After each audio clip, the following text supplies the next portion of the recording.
My mother died because my wife never provided her with decent meals. You're the worst wife, Sarah. Just get out. My husband shouted these words in front of the entire family. What a despicable man, trying to corner me mentally even at a time like this. As I clenched my fists in anger, the next moment, all the relatives stood up from their seats. Then everyone bowed to me and silently left the room. Why? A certain person spoke to my surprised and flustered husband. My name is Sarah, a 40-year-old housewife. I've been married to my husband James for 5 years. We met at a group blind date. At that time, I was struggling to find a partner, so I attended the blind date when a friend invited me. James was the center of attention among the men, engaging in various conversations and making everyone laugh when he spoke. I was attracted to his cheerful personality.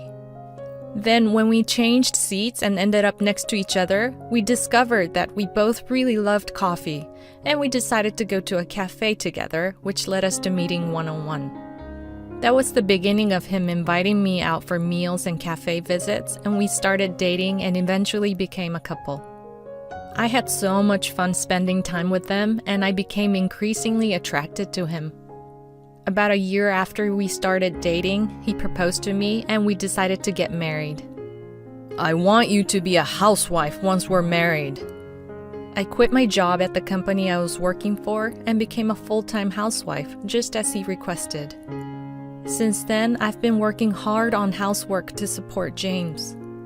But soon after getting married, I began to regret it, as he turned out to be quite the chauvinist. Hey, the ironing on my dress shirt isn't good enough. He said that, but looking at the shirt on the hanger, I honestly couldn't tell what was wrong with it. But since he said to redo it, I hurriedly re-ironed it while he ate breakfast.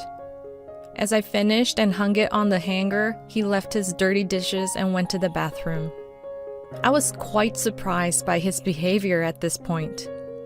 It was because he was a completely different person from the kind man he was before we got married. Well, I'm off. Have a good day.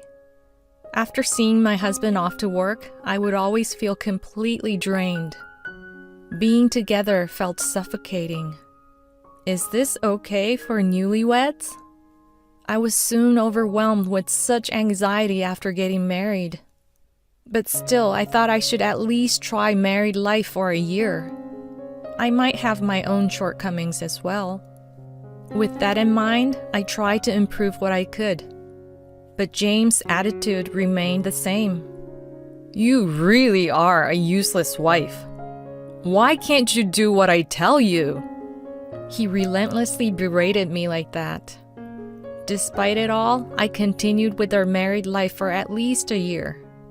One of the reasons I couldn't bring myself to divorce was my mother-in-law, Emma.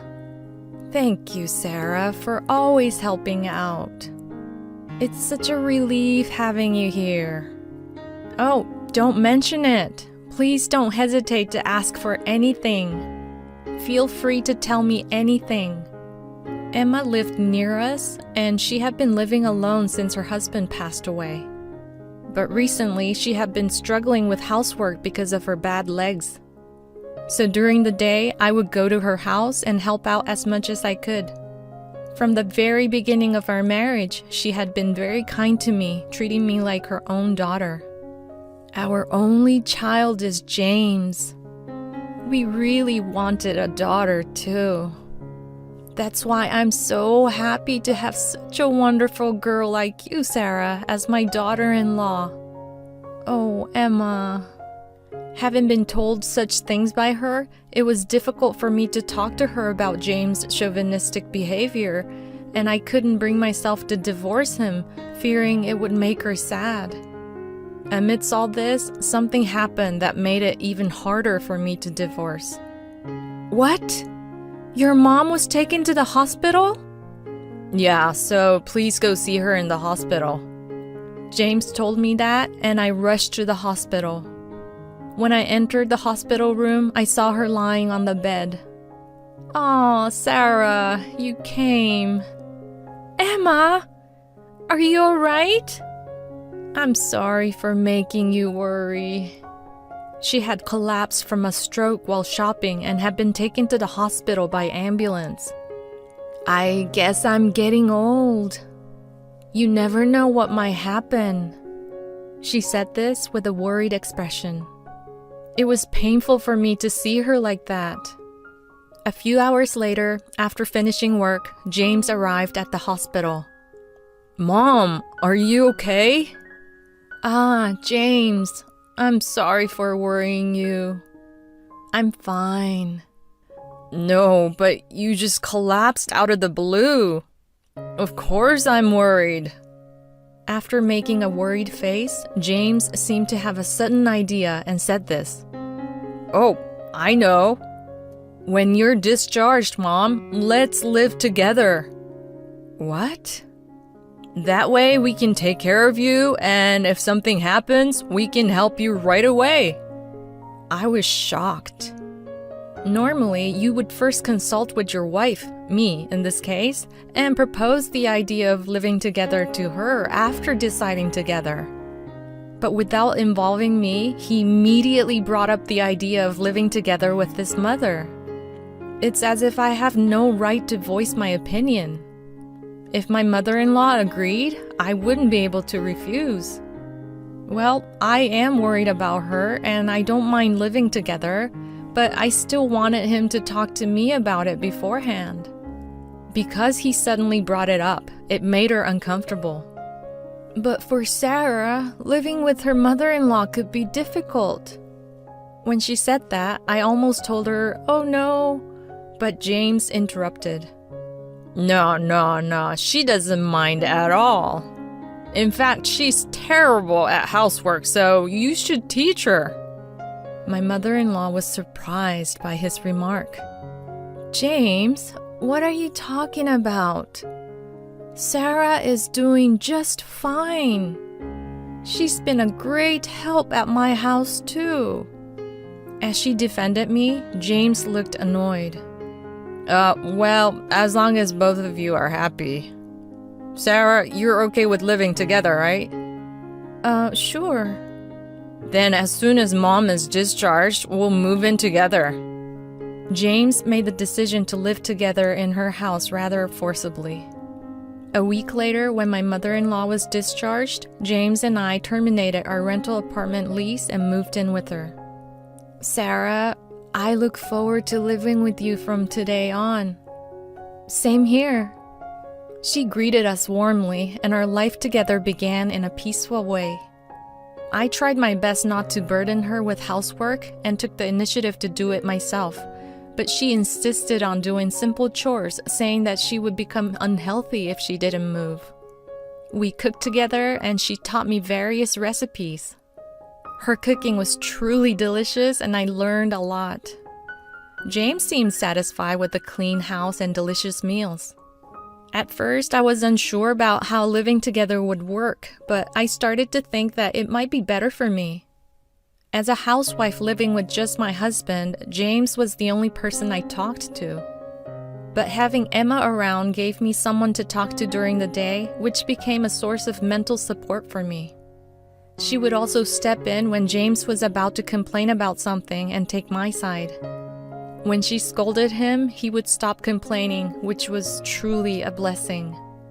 In the blink of an eye, 4 years passed since we started living together. While I still have my share of complaints about my husband, I got along very well with my mother-in-law, so I didn't think much about divorce. But just when I thought things had finally settled down, James started to show even more unreasonable behavior. You're terrible at managing the household finances. What? You're spending too much on food. No, I think it's an average amount. No, it's too much. That's why I've decided to give you less money. What? I used to give you $370 for food expenses for the 3 of us, but starting this month, it's $170. What? That's not enough. It's more than enough. You just have to figure it out. But we won't be able to get enough nutrition and we won't be able to eat satisfying amounts of food. Figuring that out is the job of a full-time housewife. James suddenly made such an unreasonable demand, and he really only gave us $170 a month. There's no way we can cover the food expenses for 3 people with $170. I also want to make sure my mother-in-law gets nutritious meals too. But James wouldn't listen at all, and he didn't give us any more money. So for now, I did my best to make nutritious meals within the $170 budget, and I had to be incredibly creative. I bought large quantities of meat at wholesale supermarkets, divided them into smaller portions, and froze them. I looked for discount vegetable stores and stocked up, and I froze what could be frozen right away. I stopped buying all the snacks we used to buy and switched to cheaper bread. And I didn't forget to be inventive with the menu. I generally bulked up meat dishes with vegetables and tofu. I made sure to prepare soup almost every time so that we could fill our stomachs even with a small number of dishes. I think I'm doing really well. Emma also said, "I know that you're trying to save money, but it's amazing that you can still make such delicious meals." And she apologized. "I'm sorry that James is saying such outrageous things. Until now, if I warned him, he would stop doing unreasonable things, but this time he won't listen to me no matter what I say. So he wouldn't even listen to you. Although we're managing somehow now, I don't know how long we can keep living like this." Both Emma and I were quite worn out from being at the mercy of James' unreasonableness. And then my husband made another unbelievable remark. "It looks like you can live comfortably with just $170. So let's make it $55 starting this month." What? Are you out of your mind? That's impossible. Ugh, you haven't changed at all. It's not about whether you can or can't. It's about doing it. If not, I won't even give you $55. No. It's already so difficult, and now he wants us to live on half the food budget? I felt like I was going crazy. But he really only gave us $55 a month. Fortunately, he started working more overtime and going out for drinks more often, so it was fine if I just prepared meals for my mother-in-law and myself, even if the menu was modest. But we definitely didn't have enough nutrition, so I went to several supermarkets to find where meat was on sale and bought meals with half-price stickers on. Of course, I relied on the meat from the wholesale supermarket, but I had to buy beef and ground pork at a regular supermarket. Shopping by train was a waste of money, so I rode my bicycle around to stores. I think I really made a tremendous effort. But even in the midst of all that, my husband made another unbelievable remark. "I don't get why I have to pay for utilities when I'm hardly ever home. My mom's name is still on the bill, so from now on, I'm not paying for utilities." I really couldn't take it anymore. "That's not right. We're living in your mother's house, aren't we? You use the bath and you often fall asleep with the lights on when you come home late at night. If anything, your mom and I use less electricity." I angrily retorted, but my husband predictably got upset. "Who do you think is feeding you? Have you forgotten that I'm providing the money for food? It's just $55 that he's giving us. What's with this attitude?" That was my honest thought, but if we lost that $55, we would be the ones in trouble. Anyway, I'm not going to pay for utilities anymore. In the end, James forcibly decided on that as well. Emma and I were at our wits' end. "Well, I can pay for utilities and such with my pension." "Oh, Emma." Is there any way to break through this situation?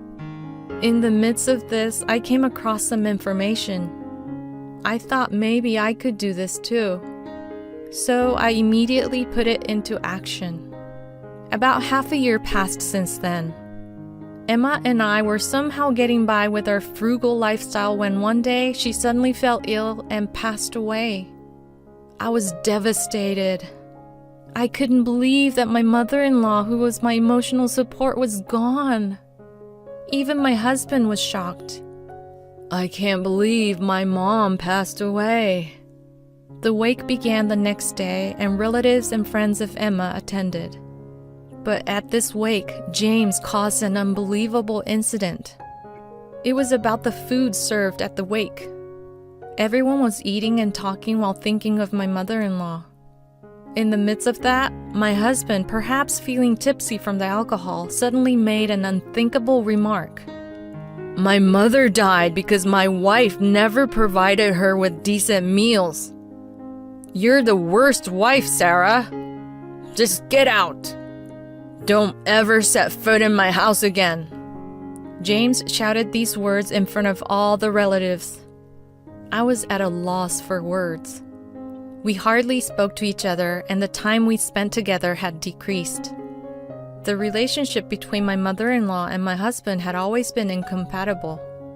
But why would he blame me like this at such an occasion? He's really the worst man to try to corner me mentally, even at a time like this. As I clenched my fists in anger, the next moment, all the relatives stood up. They all bowed to me and silently left. I was surprised. During the wake, all the relatives had left. James looked with wide eyes as the relatives left. Why? Then a certain person spoke to my surprised and flustered husband. James, all the relatives know what you've been doing up to now. What? Who are you? I'm a lawyer who was commissioned by your mother. A lawyer? What do you want? Your mother left a will. I'll read it all out loud as it's written here. The lawyer read Emma's will in front of my husband and me. We were surprised at the contents. My mother-in-law had recorded the fact that my husband only gave us $55 per month for food expenses and didn't pay for utilities. She also recorded that he repeatedly made morally harassing remarks to me and sent these records to the relatives. The relatives, knowing everything, had left in disgust after hearing my husband's words. And my mother-in-law had even more shocking news for me. The will continued, and it mentioned his affair. It seemed that my mother-in-law had hired a private detective to investigate. The lawyer who had received the investigation results from Emma showed them to us. There were photos of James entering a hotel with his mistress, looking affectionate. My husband turned pale upon seeing the photos. You want to tell me what this is all about? No, this is, it's not what it looks like. What is it then? You were having an affair. Well, that's, James was extremely flustered. He desperately tried to make excuses, but there was no escape with so much evidence. It seemed that James was having an affair with a junior at work. The reason he had reduced the money he gave to us was that he wanted to save money to enjoy his time with his mistress even more. Unbelievable. We're getting a divorce. You be paying me compensation. I'll also claim compensation for the moral harassment, not just the affair. No! James cried and apologized, but I absolutely did not want to forgive him. You even made the relatives leave. You're really hopeless. Don't you dare attend the funeral tomorrow. If you're there, we won't be able to properly send off your mom. Why don't you go back to your mistress now and discuss how to pay the compensation?